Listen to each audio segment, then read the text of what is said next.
The light was on. Maya froze in the hallway, grocery bag cutting into her fingers, the house too quiet around her. The basement door, always shut, stood slightly open, a thin line of white spilling across the floor like a mistake. She hadn't eaten since morning. Her pulse steadied anyway. "Hello?" she said, barely a breath. From below, something shifted, a scrape, a controlled inhale. Then a man's silhouette lifted into the light, injured, watching her back, as if he'd been waiting to be found. The house held its breath.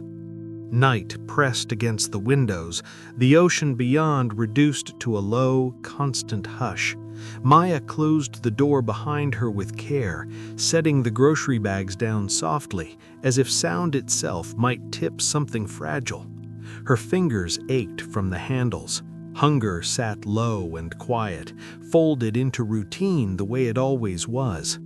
She moved through the kitchen on instinct, keys in the bowl, receipt smoothed flat, milk to the back of the fridge where it stayed coldest.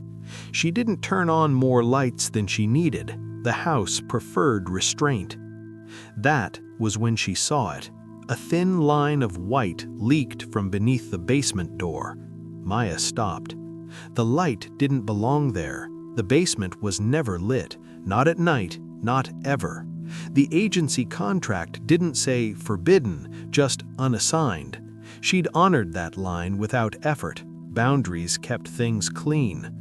She set the bags down, palms resting on the counter. The refrigerator hummed. Somewhere, a pipe ticked as it cooled. Her breath stayed even. She didn't rush. Panic made mistakes. Attention prevented them. The door wasn't closed. Not wide, just enough. Wrong, subtle, unsettling. She waited, listening for movement that would explain it away. A timer, a short.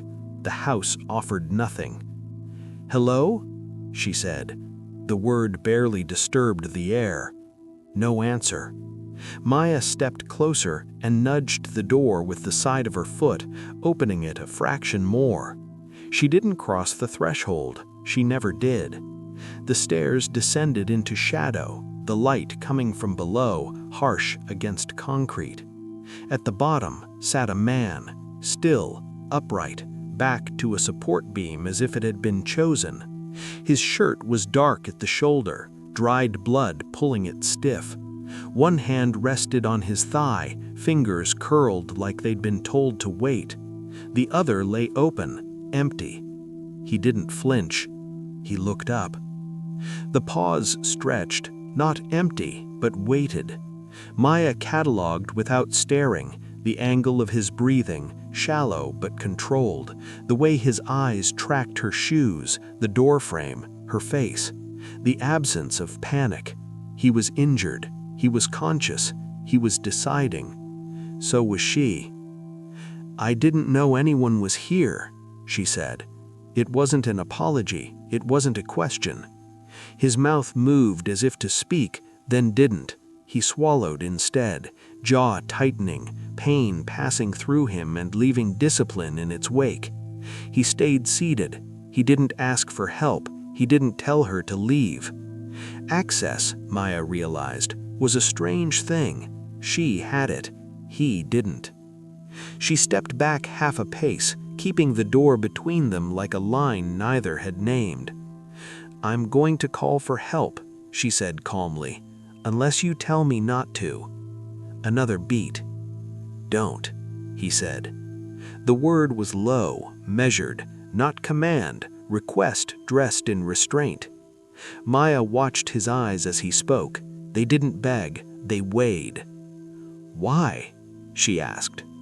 A breath, controlled. "It won't end with help." That answer mattered, not the content, the posture behind it. He was protecting something, maybe himself, maybe something bigger. Maya had learned to respect the difference. She nodded once. "I'm not coming down there." "I know." The certainty surprised her. "I'll bring water," she said calmly. "I'll leave it at the top of the stairs." "Thank you." She turned away without hurry, heart steady in her chest. In the kitchen, she poured water into a clean glass and added a folded towel. She hesitated, then placed a protein bar beside it. Practical, portable. When she returned, she set the items just inside the doorway, still not crossing. The man watched her hands, not her face. He waited until she stepped back. "Your name?" she asked. He paused, then, "Julian." She accepted it without comment. "Maya." Silence settled again, thicker now, threaded with choice. She closed the door to a careful inch, enough to keep the light contained but not hidden. Upstairs, the house exhaled. Julian counted to 5 before he reached for the water. Pain sharpened when he shifted, bright enough to test his control. He welcomed the test. Control was a habit was survival. He drank slowly, rationing the swallow. The protein bar he hadn't touched yet. He listened for her steps, the pattern of them, light, deliberate, already memorized. She hadn't asked who he was, she hadn't demanded anything. She'd drawn a line and stood behind it. That was new. He replayed the moment her eyes had met his, not fear, not curiosity for its own sake, assessment, the kind that didn't announce itself, the kind that decided quietly and lived with it. Upstairs, the house settled into the night again. Julian leaned back against the beam, breath controlled, thoughts narrowing to what mattered. Remain unseen, remain still, do not pull her into the gravity of his mess. He closed his eyes and waited, for pain to ebb, for the morning, for whatever consequence is noticed first. Enjoying the story so far? Whether you're listening while trying to catch some sleep, getting through your chores, or just taking a quiet moment for yourself, we're glad you're here. Take a minute and tell us where you're watching from in the comments, and stay with us for more stories like this. Maya woke before the house did. The sky was still dark, the kind of dark that felt held in place by water and clouds. She moved quietly through the kitchen, kettle on low, the flame barely audible. Hunger lingered, familiar and distant, like a radio playing in another room. She ignored it and laid out what she needed instead. Gauze, antiseptic, clean towels folded with corners aligned. She didn't rehearse questions. She never did. When she opened the basement door to its careful inch, the light below was dimmer than the night before. He was still there, still seated, still watching. "I'm setting this down," she said, voice even. "If you need it, use it. If you don't, leave it." She placed the supplies at the top of the stairs and stepped back. No hovering, no kneeling.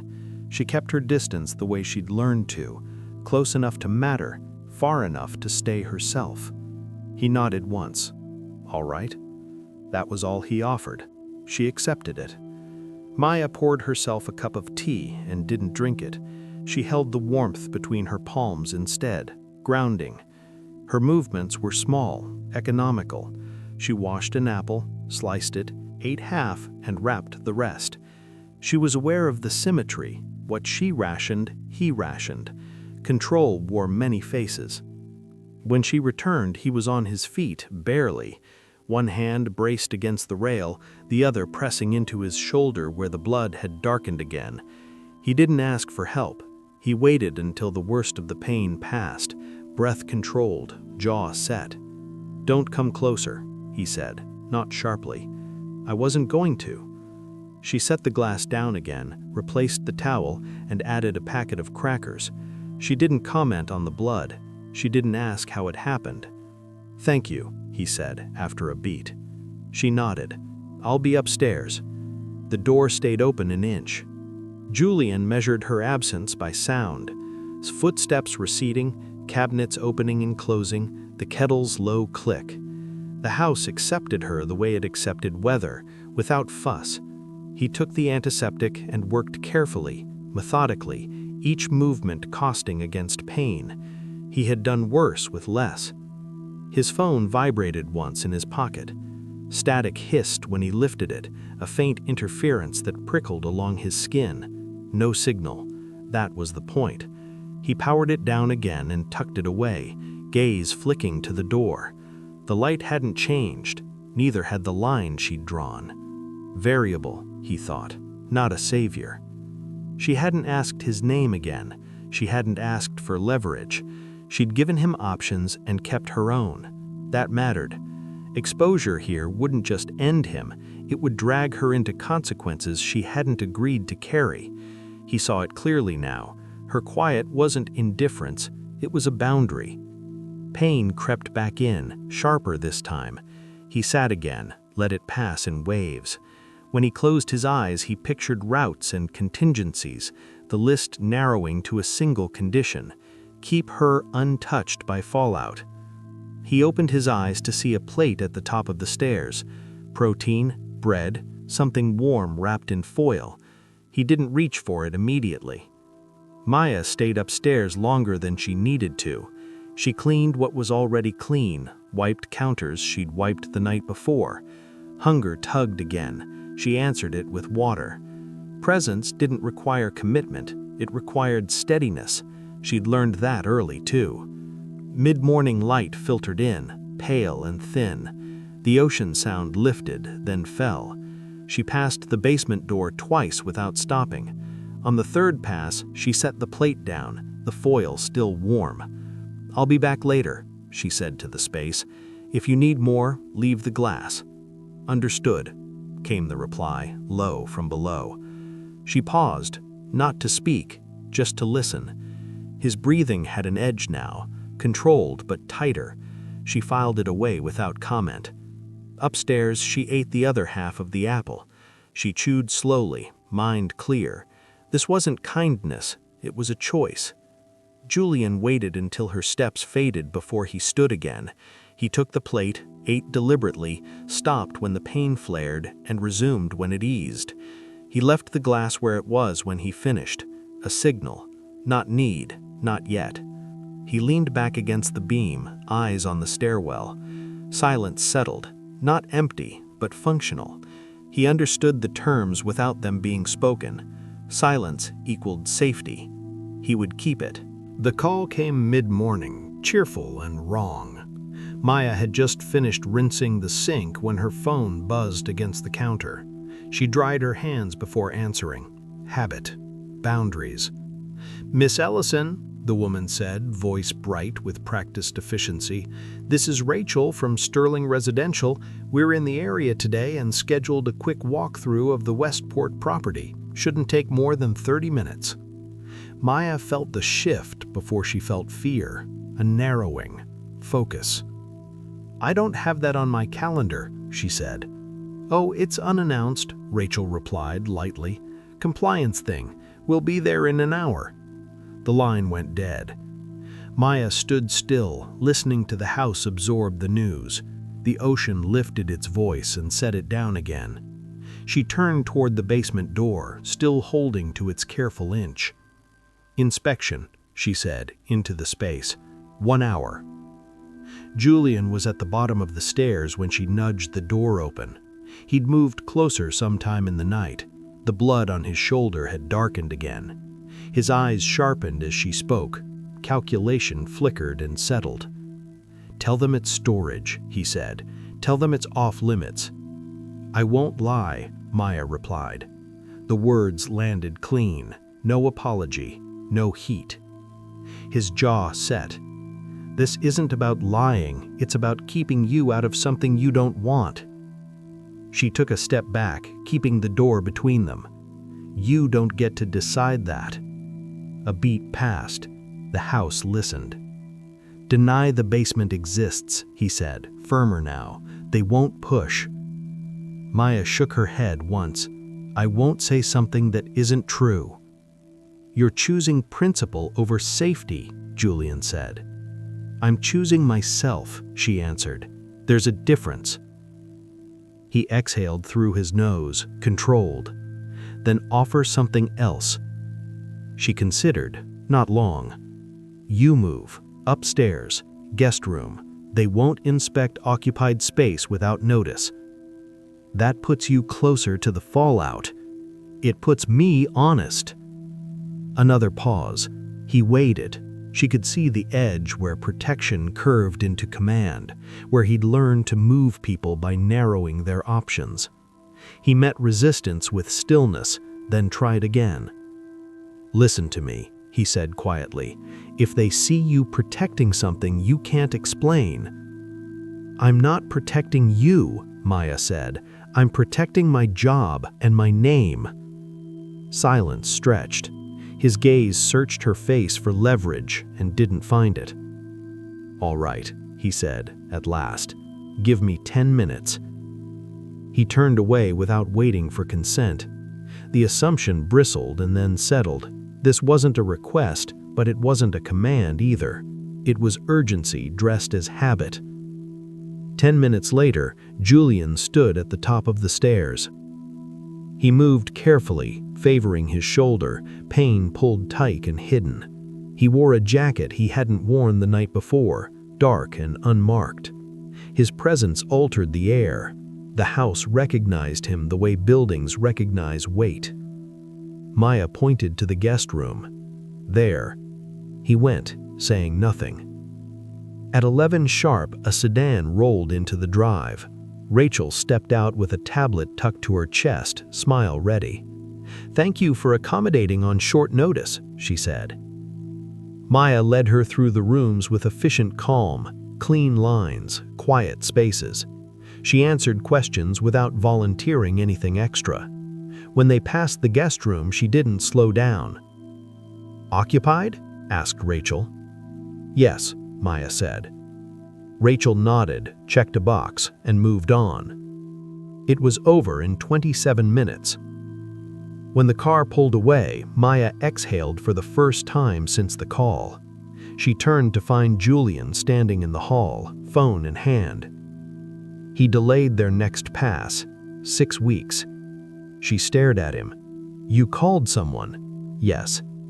"Just now?" "No," he said. "Earlier." The word earlier did too much work. Her chest tightened. Not fear exactly, recognition. "What does that mean?" she asked. "It means they won't be back, and it means you won't get flagged." "You don't know that." "I do." She watched him, the way his thumb brushed the phone's edge, the way his attention split between her and something beyond the walls. Influence hummed off him, quiet and dangerous. "You're not just hiding," Maya said. He met her gaze, didn't deny it, didn't confirm. The phone vibrated. He stepped away, voice low, controlled, the words clipped. She didn't mean to listen. The hall carried sound anyway. "No, not yet. I said hold. Route it through council. I'm not stepping down until—" The name landed like a dropped plate. Cross. Julian went still, turned. Their eyes met across the hall. The world didn't end, the house didn't shatter, but something shifted its weight. "CEO," Maya said softly, not an accusation, not an awe, a fact. "Yes," he said. She nodded once, absorbing the scope. This wasn't a man hiding from trouble. This was trouble deciding where to stand. 6 weeks, that's what you bought. For both of us, he replied. Maya looked at the door, the walls, the quiet she'd chosen. Autonomy pressed back against his control, held. "We're not the same," she said. "Don't confuse my silence with obedience." A muscle jumped in his jaw. Then he inclined his head. Acknowledgement. Understood. They stood there, the distance between them newly charged, the truth sharp enough to cut clean. What do you owe the truth when the truth can ruin everything? Julian didn't argue when his leg buckled. The moment passed quickly, his hand catching the counter, breath pulled tight and held, but Maya saw it. She always did. She didn't rush him. She turned the burner down instead, the blue flame lowering to a patient ring. "You're not going back down there tonight," she said. It wasn't an order. It wasn't soft either. Julian straightened with effort, shoulder tight beneath the jacket. Pain flared and receded. He nodded once. Agreement, not surrender. The guest room light stayed off. He lingered in the kitchen doorway, leaning his weight into the frame like it was an option he hadn't meant to take. The house was quieter at night, its angles sharper. Outside, the ocean was a dark suggestion. Maya moved with care, knife to board, onion sliced thin, oil warmed just enough to shimmer. She didn't ask what he could eat. She made something that didn't demand appetite. Food as function. He watched from a few feet away, attention steady, cataloging exits, windows, reflections in the glass. The habit didn't shut off just because his body protested. "You don't have to," he began. "I know," she said, not turning. "Sit." He did. The pan hissed softly. The smell of garlic lifted and settled. Maya tasted the sauce and adjusted the salt with 2 fingers. Hunger tugged, then eased. She plated without ceremony and set the dish between them. They ate standing, not touching. The space felt deliberate, chosen. When he paused, jaw tightening, she waited. When he resumed, she turned the burner off and wiped the counter clean. A car passed outside. Headlights slid across the wall, then returned, slower this time. Tires on gravel. The sound stopped too near the drive. Julian shifted, subtle but immediate. He stepped closer to Maya without looking at her, placing himself between her and the window, his body angled, blocking sight lines, attention already elsewhere. "Stay here," he murmured. She didn't move. The idled car. A door opened, then closed. Footsteps didn't come closer. The engine turned over again. Headlights swept once more and disappeared down the road. The kitchen exhaled.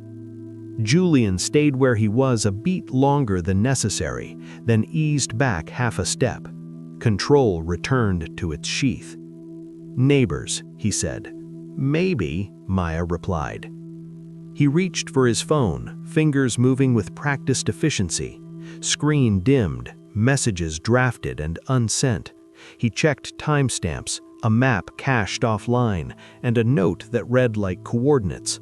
Contingencies nested inside contingencies. Maya watched the way he worked, how preparation replaced fear, how silence carried plans.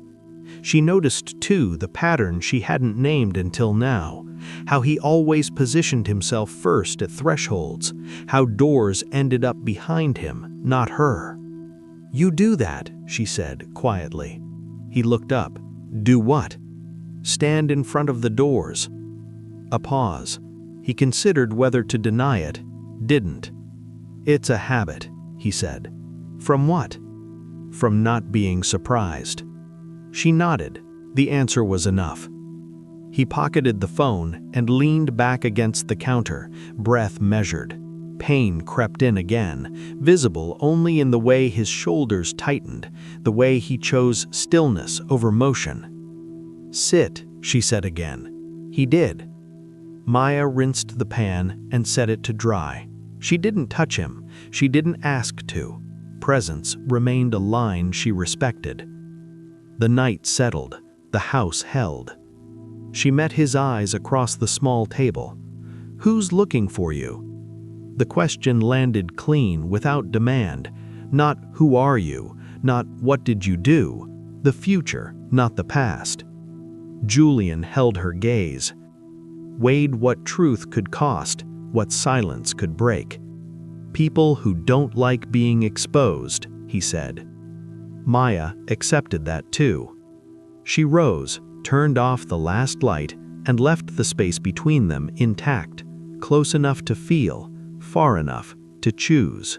Thunder split the sky without warning. The lights flickered once, twice, then went out completely. The house dropped into darkness so suddenly it felt physical, like a door slammed shut. Wind pressed against the windows, rain striking hard enough to rattle the frames. Maya didn't move. She counted to 3, listening. The refrigerator died mid-hum. The ocean rose, louder now, unfiltered. Somewhere above, a branch scraped the siding. Julian swore under his breath. The sound came with a sharp inhale, a break in the control he'd worn all evening. Maya turned toward him, reaching for the drawer where the flashlight lived. She clicked it on and angled the beam low, enough to see without blinding. He was gripping the back of the chair, knuckles pale. Sweat had broken along his hairline, darkening it. The jacket hung open now, useless against the heat of pain. "Sit," she said. He tried. His leg gave before he made it all the way, weight shifting wrong. Pain cut through him, audible this time, a sound he hadn't let out before. He caught himself on the table, breath stuttering. Maya was there without rushing. She braced him with one arm and guided him down, controlled, precise, not gentle, steady. "Lean," she said. He did, forehead dipping to his forearm. The storm pounded the roof. Darkness pressed close, broken only by the narrow cone of light. "I'm fine," he said, too quickly. "You're not," she replied. No judgment, no alarm. She pulled the kit closer, hands sure as she cut away the blood-stiff fabric. The wound had reopened. Not catastrophic. Enough. He sucked in a breath when the antiseptic touched his skin. "Don't stop," he said. "I won't." Her hands worked, clean, economical. She didn't apologize for the sting. She didn't soften her voice. Care didn't need decoration. Another crack of thunder shook the room. The flashlight flickered but held. "Someone inside," Julian said suddenly. Maya paused for half a beat, then continued. "Inside what?" "My company," he swallowed, breath even now. Board-level access. They rerouted funds and mirrored communications, surveillance layered under compliance. "Why didn't you go public?" she asked. "Because they were waiting for that." A humorless breath left him. Exposure makes noise, noise makes targets. Rain hammered harder, water ran in sheets down the glass. The house felt smaller, tighter. Maya finished bandaging and tied it off. She sat back on her heels, shoulders easing only after the last knot held. She set the flashlight down between them, light pooling on the floor. "I don't eat 3 meals a day," she said. The word surprised him. He lifted his head slightly. "It's not dramatic, it's math, rent, transit, debt, groceries." She shrugged, small. "You learn where to cut. Hunger becomes a line item." Silence followed, filled by rain and breath. Julian stared at the light, at the steadiness of it. "You shouldn't have to." She raised a hand. He stopped. "I'm not asking to be fixed. I'm telling you why I notice things, why I don't panic."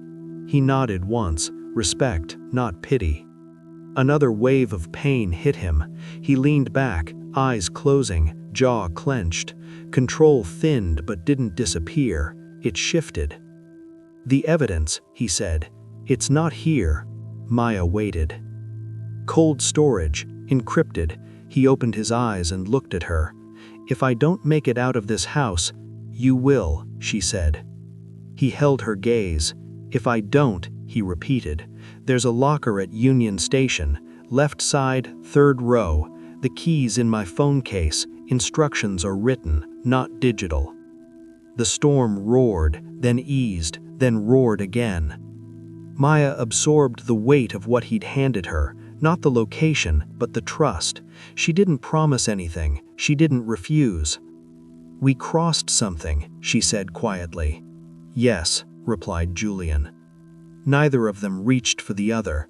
They sat in the dark, breaths finding a shared rhythm, the flashlight steady between them while the storm spent itself outside. Sometimes, safety feels like standing still in the dark. Maya woke to the sound of a voice that didn't belong to the house. It drifted down the hall, low and precise, shaped by decisions made far from kitchens and storms. She paused at the doorway, barefoot on cool wood, and listened without meaning to. Names surfaced, partial, clipped, followed by a silence that wasn't empty but managed. Julian stood by the window with his back to her, phone at his ear. The jacket was back on. The pain had been folded away again, posture corrected, weight distributed like a man who'd returned to a role he knew too well. "Yes," he said, "today, quietly." A pause. He listened. "No," he continued, "not law enforcement. Handle it." Maya didn't move. The word handle settled into her chest and stayed there. When he ended the call, he didn't turn around right away. He stood still, watching the rain taper to a gray mist. Control clicked into place, familiar and practiced. "You called someone," Maya said. He turned. "Yes." "Who?" "A fixer." The word landed clean, too clean. "For what?" she asked. "To close a door." Her mouth tightened. "Which door?" "The one that keeps opening." Maya crossed the kitchen slowly, stopping where the light from the window cut a line across the floor. She didn't raise her voice. She didn't need to. "You said silence equaled safety," she said. "For me, it still does. That depends on what you're doing with it." Julian's gaze sharpened. "This isn't about you." "It is," she replied. "You made it that way." He exhaled, measured. "I'm minimizing risk." "You're moving pieces," Maya said, "including me." He didn't answer. She waited. Silence did what silence always did. It asked for honesty. "Did you tell them about me?" she asked. "No." "Did you imply I wouldn't talk?" Another pause, longer this time. "I said you were reliable." Her jaw set. "You used my silence." "I used a fact," he said. "There's a difference." She stepped back half a pace, as if the floor itself had shifted. "You decided what my silence meant without asking." Julian's voice dropped. "If I ask, I risk pulling you deeper. You don't get to decide how deep I am, not anymore." The distance between them thickened. He leaned back against the counter, the edge pressing into his hip, pain flickering and dismissed. He didn't reach for it. He didn't soften. "You knew this wasn't clean," he said. "I knew it was dangerous. I didn't agree to be managed. I'm not managing you. You're directing outcomes with me inside the frame." He studied her, weighing explanations. He chose restraint instead. "I'm doing what works." "For you," she said. "Yes." The admission was quiet. It cut anyway. Maya folded her arms, not defensive, contained. "Say it plainly." "Say what?" "That you're using me," she said. "Say it, or tell me why you're not." Julian's jaw worked. He didn't look away. "I won't lie to you," he said, "and I won't explain things that put you at greater risk." "That's not an answer." "It's the only one I have." The house seemed to hold its breath again.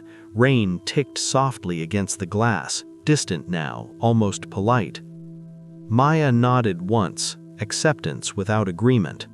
"Then we're not the same as we were yesterday." "No," Julian said. She turned toward the sink, rinsed a cup she hadn't used, and set it upside down. Her movements were precise, economical, the same ones she used when budgets tightened and options narrowed. "I'll keep my end," she said. "I won't talk. I won't invite anyone in." "And mine," he said. "I'll keep you out of it." She looked over her shoulder. "Those aren't the same thing." He held her gaze. "They're as close as I can get." Maya considered that. The truth of it didn't soothe her. It didn't enrage her either. It clarified. "Then there's a line," she said, "and it's here." She tapped the counter once, not hard. Julian inclined his head, acknowledgement, not surrender. They moved around each other after that with care, like people navigating a room where furniture had been rearranged in the dark. He took calls in low voices and closed doors. She kept to her routines and kept her distance. The food she left at the top of the stairs stayed there longer before it was taken. That night, when she turned off the lights, the space between them remained intact, wider than before, but not empty. Trust hadn't shattered, it had cracked, a clean fracture that asked what could bear weight next. They both lay awake, listening to the house relearn its silence. The first question came disguised as politeness.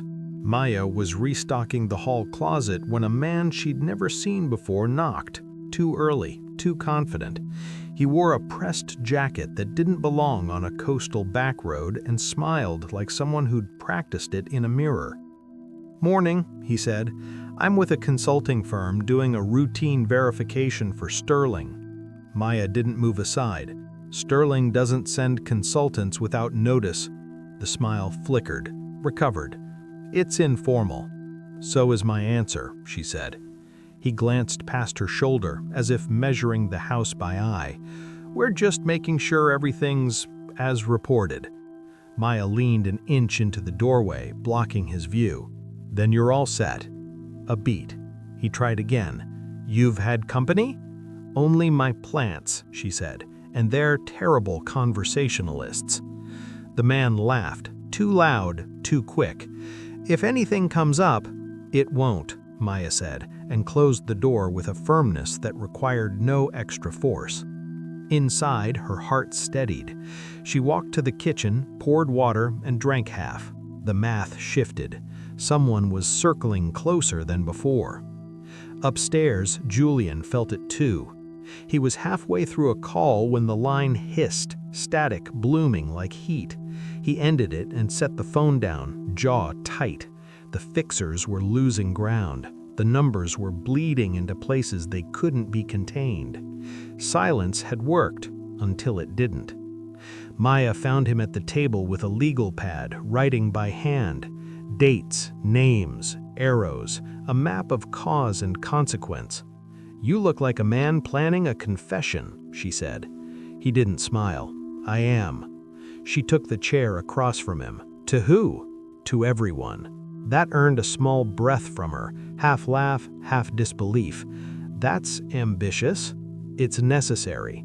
She watched him for a long moment, the lines around his eyes deeper now, the posture that always leaned toward defense finally tilting toward decision. What changed? Time ran out. She nodded. It usually does. He pushed the pad toward her. "They're going public with a partial leak by Friday. If I move first, I control the frame. And if you don't, I lose it anyway." He met her gaze. "And so do you." Her mouth curved, brief and wry. "I knew befriending a man in my basement would complicate my week." He huffed, actually huffed, and it startled them both. "You didn't befriend me." "True," she said. "I fed you. There's a difference." They sat with that, the air easing for a second. Then the weight returned. Maya said, "I was approached, indirectly." His shoulders squared. "What did they ask?" "Nothing useful. That's how you know it matters." He nodded. "I won't let this land on you." She lifted a brow. "You don't get to let outcomes anymore."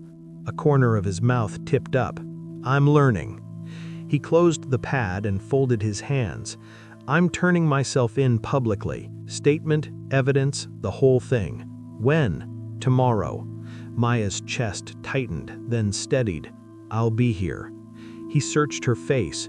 "You don't have to be." "I know," she said. "I'm staying." The words didn't sound dramatic. They didn't need to. Choice sat comfortably between them now, heavy but clear. He inhaled, then exhaled long. "All right." Julian told her everything. He spoke without flourish. how the betrayal started small, how oversight became opportunity, how surveillance crept in under the banner of compliance. He named the internal enemy, the quiet mechanics of power, the moment he realized distance wouldn't save anyone. He told her where the money went and why he hadn't run sooner. Maya listened without interrupting. When he finished, the room felt different, emptier and lighter for it. "That's a lot," she said. "Yes." "And you're sure?" He nodded. "I'm done hiding." She considered him, then smiled, a small, unexpected thing. "For what it's worth, you hide terribly. I survived this long, on luck and good cooking." He laughed, soft, brief. It loosened something. Night settled. Outside, a car passed without slowing. Inside, Julian gathered the papers and stacked them neatly. "I'll need to leave early. I'll make coffee, the kind that forgives nothing." He met her gaze. Gratitude lived there, unadorned. They stood in the kitchen a moment longer, the truth between them, late, heavy, unavoidable. Maya reached for the light and turned it off, leaving just the glow from the hall. Tomorrow would be loud. Tonight, they stayed. Some truths arrive late, still heavy. The morning arrived without ceremony. No storm, no warning, just a pale, steady light that softened the edges of the house and made everything look briefly forgivable. Maya watched Julian button his coat with hands that didn't shake until the last button, when control finally slipped and returned. "I'll be back," he said. It wasn't prowess, it was logistics. She nodded. "I'll make soup." A pause, then almost a smile. "Thank you." He left before the house could reconsider him. Julian chose rooms with glass and no echo. The boardroom smelled like polish and restraint. He set his phone face down, placed the folder at the center of the table, and waited until the last seat filled. Faces arranged themselves into expectation. He didn't rise. "I'm releasing the full record," he said. Silence answered. He slid the folder forward. Names, dates, transfers, independent verification stamped where doubt usually lived. A man cleared his throat. "Julian." "I'm stepping down," Julian continued, effective immediately. The words cost him more than the injury ever had. Control peeled away in layers, authority, insulation, the lie that distance protected anyone. He didn't argue, he didn't bargain. He answered questions cleanly once. When counsel asked to speak privately, he declined. "Everything's already been shared," he said. Outside the room, phones lit up. He didn't look. By the time he stood, the outcome had already decided itself. The internal enemy folded under documentation. Legal teams did what they were paid to do. Consequences arrived quietly, efficiently, without spectacle. Julian walked out lighter and raw. Maya spent a day moving through small things. Laundry is folded warm. The soup simmered, then rested. She wiped the counter twice and stopped herself the third time. Outside, clouds thinned. The ocean settled into a gentler rhythm. When the car returned to the drive, she didn't rush to the door. Julian came in slowly, coat unbuttoned, shoulders finally slumped. The house took him back without comment. He set the folder down on the table and stood there, staring at his hands like they belonged to someone else. "It's done," he said. She crossed the room and stopped a step away. Close enough to matter, far enough to choose. "Okay." The word landed and held. He inhaled and broke.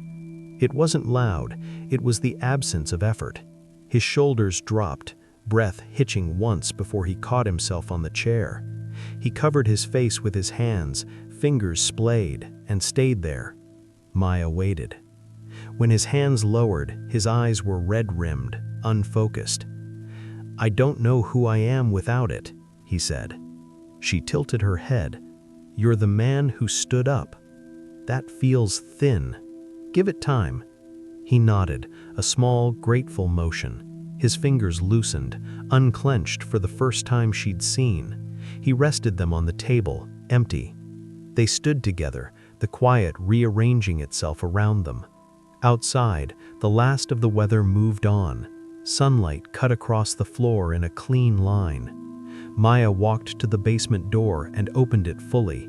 Light spilled down the stairs, revealing what had been kept small by secrecy. The beam, the chair, the space that had held him when he had nowhere else to stand. She didn't look back when she did it. Julian joined her at the threshold.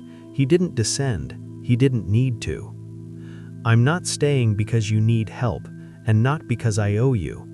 I know. I'm staying because I choose to." He swallowed. "I don't have much to offer right now." She met his eyes. "Good, neither do I." They shared a breath, then another. The house exhaled. Julian took the folder and placed it on the counter, then pushed it away. He stepped into the light, past the basement door, and closed it behind him, not careful this time, but unafraid. The storm had ended. The door stood open, hands unclenched, and what remained felt solid enough to stand on. Time didn't announce itself. It settled. Morning light found new paths through the house, touching different corners now that doors stayed open. The ocean kept its schedule. Coffee cooled on the counter more than once.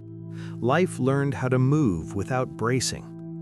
Maya packed with things in stages, not a dramatic leaving, just a gradual thinning. Fewer uniforms, more notebooks. A backpack that smelled faintly of paper and lemon soap. She filled out forms at the kitchen table, pen scratching softly while Julian read over her shoulder without comment. 2 classes, she said, glancing up. To start. He nodded.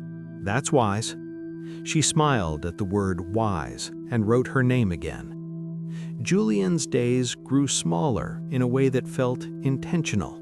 No drivers, fewer calls. He took walks along the bluff and learned which stretches of shore stayed quiet even on weekends. He cooked badly at first and improved just enough to stop apologizing for it. When he spoke on panels, it was brief. When he was asked for more, he said no. Presence became a habit. They shared space without choreography. He learned the sound of her keys and didn't look up unless she needed him to. She learned when his silence meant thought, not withdrawal. Some nights they ate together, some nights they didn't. Neither kept score. The house changed with them. A chair moved closer to the window. The basement stayed lit during the day and dark at night, ordinary again. The line between upstairs and down lost its charge. Maya studied in the evenings, feet tucked beneath her, pencil tapping when a problem resisted. Julian read nearby, pausing when she sighed, not to solve, just to sit with the moment until it passed. "You still hungry?" he asked once, half joking. She considered, then shook her head. "Not like before." "Good," he said, and meant it. They argued occasionally, small human things. Where to keep the mail, whether music helped or hindered concentration. The arguments ended without winners. Repair came easily, like a muscle remembered. On a clear afternoon, Maya brought home a syllabus and set it on the counter. Julian picked it up, read the course title, and set it back down. "I'm proud of you," he said. She tilted her head. "You're allowed to be." He smiled. It stayed. Weeks folded into months. The media noise faded to a distant weather system. Consequences found their places. The house learned a new quiet, less vigilant, more lived in. One night, they stood at the window and watched the moon lift itself from the water. Julian reached out, stopped, then rested his hand on the sill instead. Maya mirrored him on the other side, close, choosing. No vows, no timelines, just tomorrow, arranged with care.